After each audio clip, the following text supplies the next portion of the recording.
Gemini is set to IPO this week, and I can't help but think they're probably really upset that Google rebranded their AI from Bard to Gemini, but more on that in a second. Welcome to Cryptocurrents, the weekly podcast of people actually working in crypto and blockchain, talking about everything that is important to know in crypto and blockchain. I'm your host, Vince, and today I'm joined by Katya from the Mu team Hi, Vince.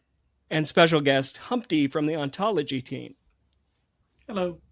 So you're also a media enthusiast and voracious Twitter user, and so we're really excited to have you here. I know you have a lot of great opinions, but we'll get back to the Gemini here in a second. Let's talk about L1, shall we? So we've seen a bunch of people launching their new L1s, and Stripe is set to launch L1 called Tempo. Um, so Katya, talk to me about these L1s and specifically the Stripe Tempo L1. So we talked about L1s in previous episodes when we talked about tempo when Circles the one. first, yeah, and Circle has arc, I believe, and so Stripe has tempo something, and we did talk about how we are irritated by L1s that are for no reason, we think, but yeah, I think there's a lot of kind of controversy about it. Some people are like, yeah, this is exactly what we need, and for Rails for payments, etc. Some people are like, why? We have Ethereum. You can be a layer 2. I still think what we discussed last time, that maybe the main, at least from my point of view, the main concern is if providers are creating these L1s and they are centralized, and so they are potentially able to create a mechanism for controlling the stable coins that are existing on these layer ones, and gatekeeping entry, and even gatekeeping the use, even though they are created to be interoperable and intended to be interoperable with Ethereum. And one of the arguments is like, well, like once they make it easy for it to be interoperable with Ethereum, everyone will go to Ethereum, which I don't know if that's true. But it does also potentially give them control of using these tokens even on permissionless blockchains, because they could like mark them, and if you're using it on Ethereum, you still can't something. So I think that's the main concern for me as well. Like I do think that creating your own L1, notwithstanding all the talk about like, oh, we need more TPS, we need more this is for the people, I think it's a control grab in any case, which sometimes is justified, sometimes not. But that's how I see it, is like as a way of gaining control over the traffic, whether you're trying to leech it from Ethereum, whether you're trying to make it centralized and permissioned, or whatever your plans are. It's it's for that. That's kind of what I think. Yeah, Humpty, what are your thoughts on this? Yeah, I mean, I don't disagree with Katya. I mean, at the end of the day, we got to think about these L1s as businesses. Any blockchain is a business. So institutions, like the ones you mentioned, coming in to kind of play in this playground that we've been in for quite a bit, doesn't mean that they're going to just be accepting of someone else's rules of the playground, right? They already have certain business practices that they're used to. They have stakeholders that they need to answer to, and expectations from their customers as well. So in order to be able to provide everyone with the things that they need to be able to control the narrative. They need to be able to control traffic, even the types of tokens that are launching on these networks. So it makes complete sense to me why they would want to go and create their own L1s. For those arguing, why wouldn't they be spinning up an L2 instead? Same reason. At the end of the day, you're dependent on Ethereum. And I've been on Ethereum for a very long time, and I am happy being dependent on Ethereum, but I'm not operating a $1 billion business. True. The contingencies that they have are entirely different from most of us, hobbyists like myself, or businesses that are, okay with, someone else's rules or downtimes or fees or, all these different things that change. So yeah, I think that it just makes a lot of sense, and I expect more businesses to start launching L1s, especially when they're at the caliber of these like financial institutions. For sure. For me, one of the things that I kind of like flag on more of a macro environment thing is I feel like the AI hype cycle might be over, and we might be moving back to the crypto cycle, which I don't hate. Like I feel like we've kind of seen all of these AI, VC money, dog fooding, and massive hallucinations from these AIs, and now we're seeing more and more conversation back about crypto, and I'm here for it because I like to see it. Um, one of the things that I am afraid, because I think you're right, Humpty. All of these companies are going to be launching L1s, which is silly. But I mean, I guess let's give devs duffel bags of money to go work for all of these companies. That's cool, I guess. Um, I worry how committed these people are to these projects. We saw kind of the last crypto cycle, hype cycle before the bear market and then the AI market. Um, we saw Stripe, launch their on ramp, which the moment crypto took a dive, they're like, rip it out, fire 50% of our crypto staff, which was a problem. And I hope that like when these people do launch these L1s that it's for a long-term thing, and I'm afraid it's not, which I would ultimately is the disagree problem. with that Oh, take. say more. I love it. So I think the one thing that your argument is depending on is that, or hinging on, is that previously it was based on crypto kind of bull and bear cycles, Mm-hmm. where that was kind of the narrative that drove the value of crypto was, token go up, token go down. I think we are in a completely different regulatory landscape, at least in the United States. And Very true. it's actually affecting the regulatory landscape and will across the world. Um, so I think as we see crypto becoming part of the fold, and I know that there's other topics here we'll cover soon enough, there are going to be more companies taking this as a more serious way of doing business, not just online, but on chain, because there's a lot of value with using blockchain technology in your business. Mm-hmm. It isn't always the most efficient, but there are other things that are enabled by this technology, especially for financial companies. Like we've seen how, having an open market that's open 24/7, right?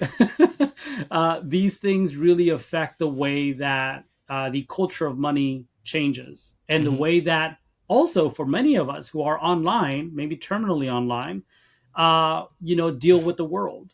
Now, for those of us who are terminally online, we can see financial systems and play with those financial systems in a similar way. I wanted to, like, I was talking about this to Vince earlier in the week. I'm in New York, and I feel like there's a sea change happening. Like after Genius Act, in the past 6 months or so, because I go out t- to get coffee and things like that, and in the past week, like 2 or 3 times, people at the next table were talking about not just crypto, not like Bitcoin this or whatever, like tokenization specifically, like dexes and stables and tokenization. I heard the guy next table say stables a couple of times, and I kept thinking, he's talking about tables? Because like I could Horses. not, He's talking about right? Yeah, horses. yeah, right. Like, and this didn't used to be the case. I mean, and these are people that I look at them, these are not like degens. These are like little Wall Street guys with briefcases. So Same, um same. yeah, so I do feel like there's a change happening. And something Humpty said reminded me how when there was during the elections, the American presidential elections, there was a lot of talk about pro crypto and what it means and one issue voting and all of that stuff. And we talked a lot about how pro crypto is not one category, Mm-hmm. because if you are like, crypto is not one category, so pro crypto can't be one category, because if you are a small startup that is creating something on Ethereum, building something, you have 5 employees, and if you're Coinbase, you're both crypto, but it's like it's completely different planets of crypto. And we do have to realize that these big players who are coming in institutional, who are building a business, billion dollar, multi billion dollar businesses, RWAs who are trying to bring like trillions of dollars of value onto the blockchain, are a completely different animal. And we, as well, at least we at Mu, as a smaller crypto company, have to understand that the incentives and the kind of game rules are completely different for us and for them. I feel We like you also set can't me up for. ignore that a Oh, lot of go the ahead. crypto institutions spent a lot of money on the last election cycle. And Very that true. money was intended, earmarked, whether we want to agree with it or not, for this pro crypto regulation. So we're seeing a lot of that happen in what, 9 months, 8 months Yeah. since the new president took office. So yeah, I mean it's a lot. It's a big investment to make crypto part of the traditional finance conversation, and I'm not surprised that people in New York are talking about stables as much as they probably were talking about stocks before, because it's just the narrative is changing. It's no longer fringe finance; it's right smack in the middle of it. Yeah. Well, let's segue. You both set me up nicely to start talking about tokenization of stocks. So Nasdaq just filed with the SEC, and we've seen a lot of like talk about real world assets, specifically tokenized stocks. Humpty, would love to hear your take on tokenized stocks. I mean, why not? Right? I mean, if companies are launching their own blockchains, it only makes sense to do it the other way around. Mhm. To have what is traditionally done on computers that aren't necessarily running on chain, and to run them on a blockchain. Will Nasdaq Does Nasdaq have their own blockchain? If No, they don't not yet, currently. maybe Not that's yet, the next not yet. announcement, right? But Because if they're they asking did for this, apply, right? They're yeah, applying for a license to trade crypto directly, so they would have to have something, right? yeah, exactly. So I mean, you know, so having them trade tokens, one, makes sense. As an ETF, I think we've already seen the level of success that that can have. Hmm. I will say, as someone who's been here since 2016, though, not your wallet, not your crypto, right? Not your keys, not your crypto. So it is great to be able to provide others who don't have any familiarity with crypto and want to have some access to it, to do it that way. But really, the power of crypto goes beyond the token price and the project name associated to it. There's value in that it is permissionless money. So when it is in an ETF, when it is being traded on NASDAQ, it is not permissionless anymore. It's permission money. So it's back to traditional finance. So is it good? Sure. It's a good teaser to let people know, hey, Bitcoin is on NASDAQ. Wonderful. But I think the education then becomes like 2, 3x harder, because now we need to let people know, by the way, not your Bitcoin though. NASDAQ can always pull the rug on you, right? Yeah. So we still need to remain vigilant about the education of what crypto really represents. Yeah. But you see, I think that is so hard. Like I am on the education and content side for Mu, right? And this is the thing that I've struggled with. I started in crypto in 2017 and with Mu in 2018. And this has been one of my main intellectual struggles, is that um, decentralization and self-custody is hard. Like it's hard to advertise, it's hard to sell, it's hard to market because it's harder. So you're saying this, it's this is harder, but it will empower you, right? And that's hard to kind of upsell to people, right? Especially like when it's the only way to do it, they're like, okay, I'll do it, like it's the only way to do it, right? But if you can get exposure to crypto, and not even just exposure anymore, like if it's traded directly, like maybe you can tell someone, well, an ETF is not the same as owning crypto directly. Okay, I'll get crypto on NASDAQ. Still not the same thing. Nobody is listening to you anymore. Like this, that's it. Like the attention span is over. So like I am super curious, like to see what you think about, because all of this stuff like owning your name on the blockchain, like domain names started a whole while back, and I started writing about ENS when we integrated it in like 2018 or 2019 or something. So I've been struggling with that, and I have not found the answer. I know that if somebody is ready for it, they will get you right away. But if they're not, like, I do not know what the way in is. Do you? Like, So, in terms of decentralization, I think very few people care about it. I mean, Mhm. most people don't even care about privacy, right? Like they share things on Very social true. media, they yeah. reveal a lot of information. All this information is being harvested about them on the back end, which is then commercialized and ads and so on and so forth. So people don't care about things that are, I think, a little bit easier to understand. Decentralization is going to miss the mark every time. One thing I will say though, in terms of privacy, which I'll then use as a way to like bridge that over to decentralization, is that there are a few people that do care. There are a few people that care that Apple products lead with privacy, Hmm. right? I think for some time, Apple ads were about privacy Yeah. and the fact that, that information never left the phone. They weren't able to like harvest or even train any AI models with that data. So you have this trust in the brand that you can use it almost in perpetuity, right? Or until they change their mind. Because if you care about your privacy. Similarly, there are people that care about decentralization, but there are fewer and far in between.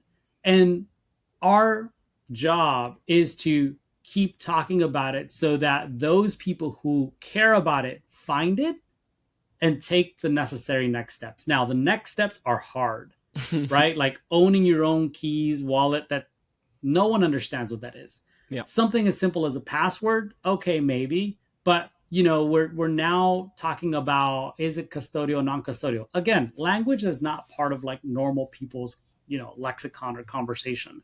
So I would say don't stop talking about it. The few people that care about it will find you, will discover that content.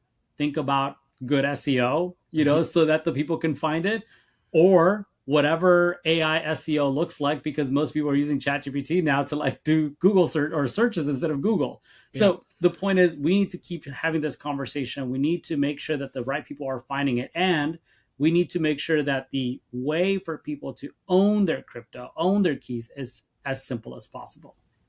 Yeah, for See, sure. that makes me feel so much better, because it's sort of like, you see those memes about like, stay yourself, because so that the person who is looking for you can find you. Like, you've given me my mantra for the next couple of weeks. I'm feeling so much better. Yeah, That's I what I'm do think here for. it's. I'm empowering everybody. I mean, that's why we had you on the show. I am intrigued with tokenized stocks to kind of see what this does to trading and normal people trading stocks. Robinhood kind of pioneered the 20, what is it, 24/5. And then with the tokenization, everyone's looking to do 24/7, which sounds stressful. I think crypto trading 24/7 is stressful. It's kind of nice having defined trading hours on the stock market. So I expect there to be a bit of chaos when all of this goes live, if it all goes live, which I think it will. I mean, the thing is, imagine you're bringing in tokens. Mhm. So not just tokenized stocks, but you're bringing in tokens, because if you can tokenize stocks, why not just bring tokens, right? I Yeah. mean, you can bring crypto tokens. If it is not 24/7, RIP to anybody who's using NASDAQ or any other tool to trade stocks, because degens don't sleep. Yeah. Like they're going to be up while the market is closed, and they're going to be rugging people so hard. And here we go again to like, crypto is bad. Crypto is not bad. Crypto has no opinion. Yeah. It's the actors in crypto and the tools and education and accessibility. Those are the other players that sometimes we forget about. So yeah, if you're going to tokenize stocks, and if you're going to introduce tokens to your platform, understand that it needs to be 24/7, and people need to be aware that now they're playing in an entirely different marketplace with people who don't sleep. with bots, right? Yeah. Because agents are trading who Oh, for definitely don't sure. need to sleep. No, God, that I think it's gonna be a wild time, and I think we're gonna have to see some intense regulation around this as well. But you bring up a great point, which actually segues nicely. Like you guys are doing my job for me, which I think is really helpful. Is there was a puff piece talking about how Pokemon cards might be having their poly market moment with going on chain for a RWA that's not just tokenized stock. I feel like a lot of the conversation people say RWA and everyone's like, oh, tokenized stock. But there are more assets that we can use on the blockchain. Katya, what are your thoughts about this? Tell me about your Charizard. Just kidding, you're a blast. Zero exposure. You're a Blastoise if you're anything. It's a water Pokemon. No, You're I welcome. will disclosure, full disclosure. I have zero exposure to Pokemon or any kind of card trading or any kind of gaming, which I think makes me a very black swan in the crypto space. That But and being I a do. female. Well, I mean, let's not that's a whole other You're can a of rare worms one. that we're not gonna touch. Yeah, You're a rare one, is what I'm but saying. I am rare in so many ways, so many more ways than the ones that we have so far mentioned. But I do think about what you said about RWAs and how now it's become so tied to tokenized stock.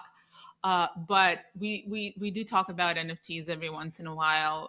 The hype has passed. I don't think they're dead because I never thought of NFTs exclusively as like, you know, punks or whatever.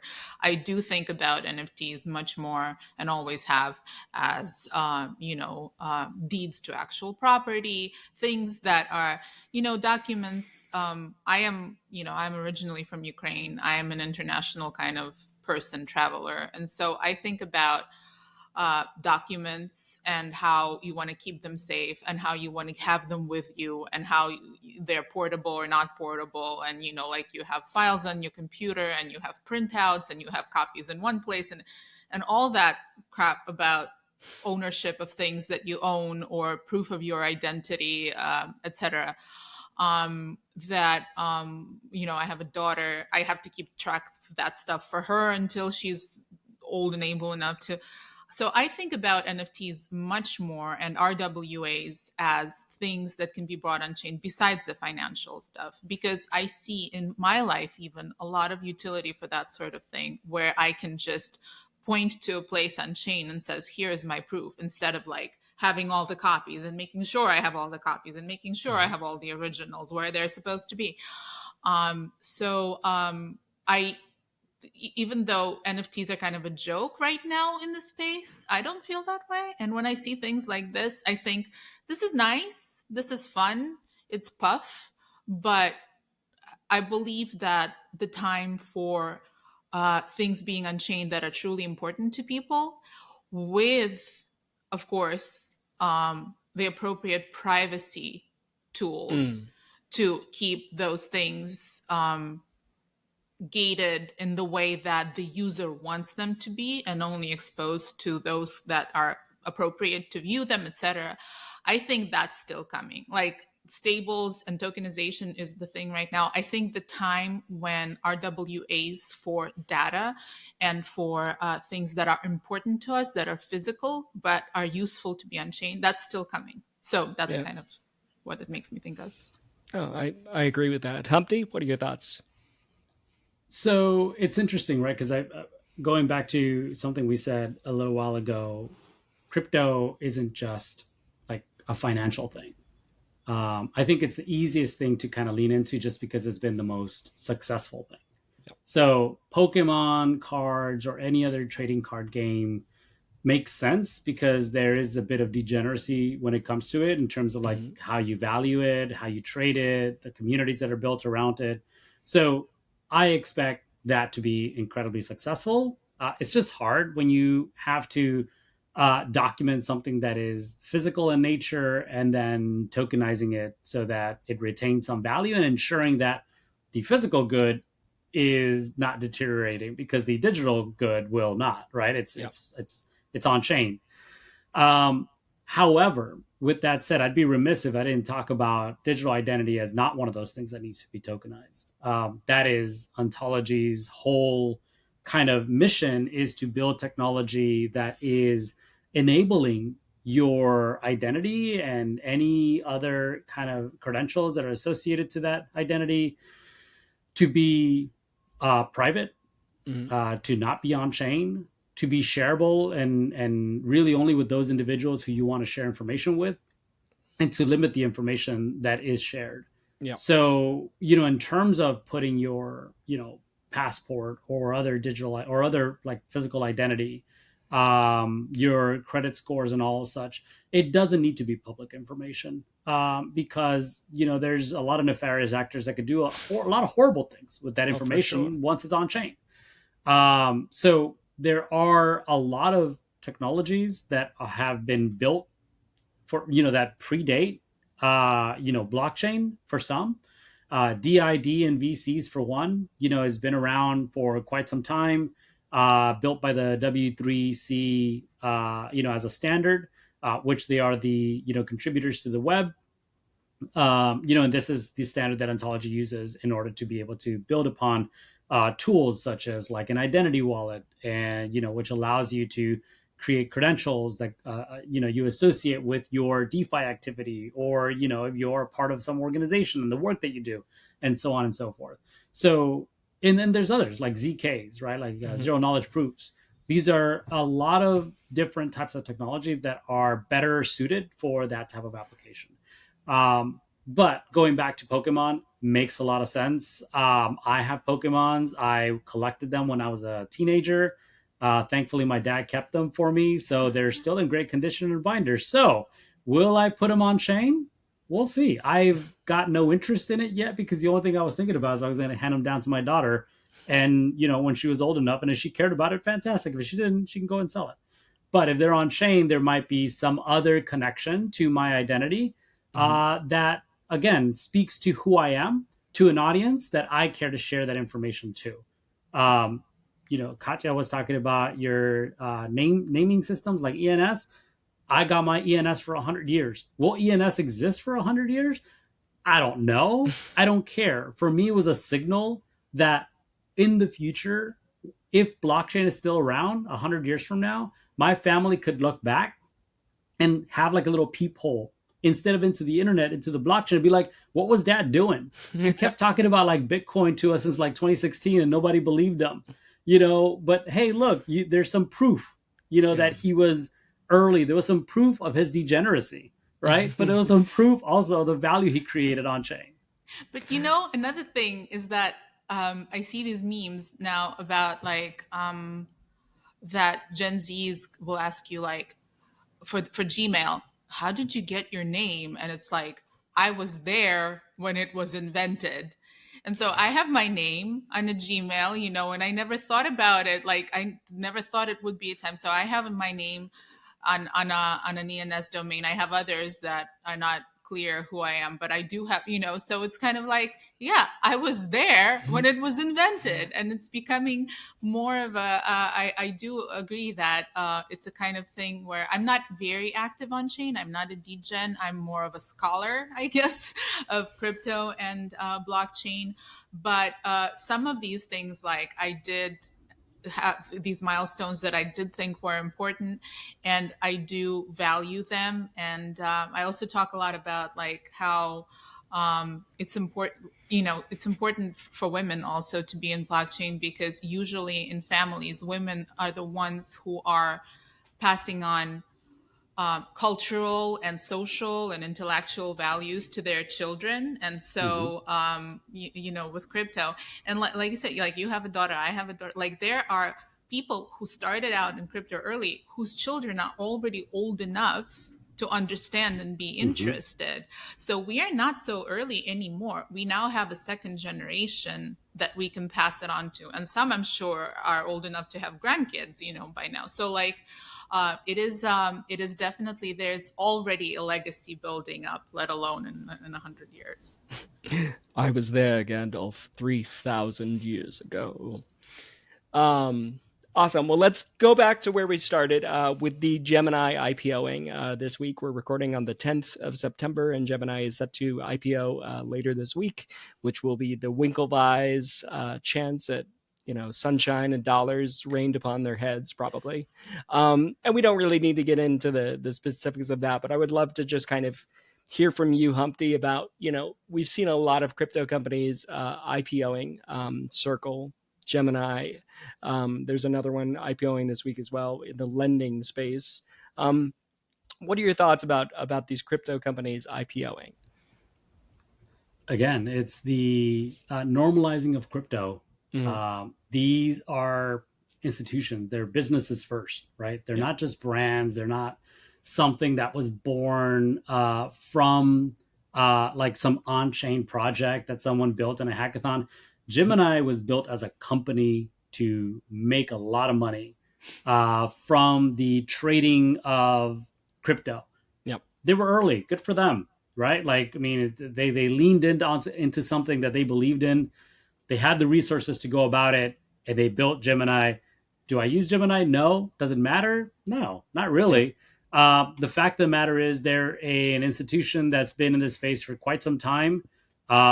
They've got a reputation in the industry, and that reputation is what they're leading this IPO with, right? We've been providing this service to people to get access to crypto for a long time. We've been profitable. I'm sure we'll get those numbers when this IPO goes out. If it already has, I'll have to read through their S1s to see how many billions of dollars they've made. But yeah, to me, that's table stakes now. Changing regulatory climate means both sides are going to be moving more towards the middle, right? Mm-hmm. Those who were very much like crypto only companies because they didn't have access to the traditional finance system are going to be moving there. And those who were more traditional finance, yeah, exactly, because but because they didn't understand or have the regulatory opportunity to deal with crypto, they're going to be shifting over. So we're going to start seeing the blending of the two, where I think primarily for centralized exchanges, it's almost going to be an invisible line. Mm-hmm. Like Coinbase might be a place where you go buy Disney stock, but you could also trade Uni token, right? Whereas Robinhood might be the same place where you've always bought Robinhood, but now you can actually trade crypto tokens and be a degenerate if you wanted to.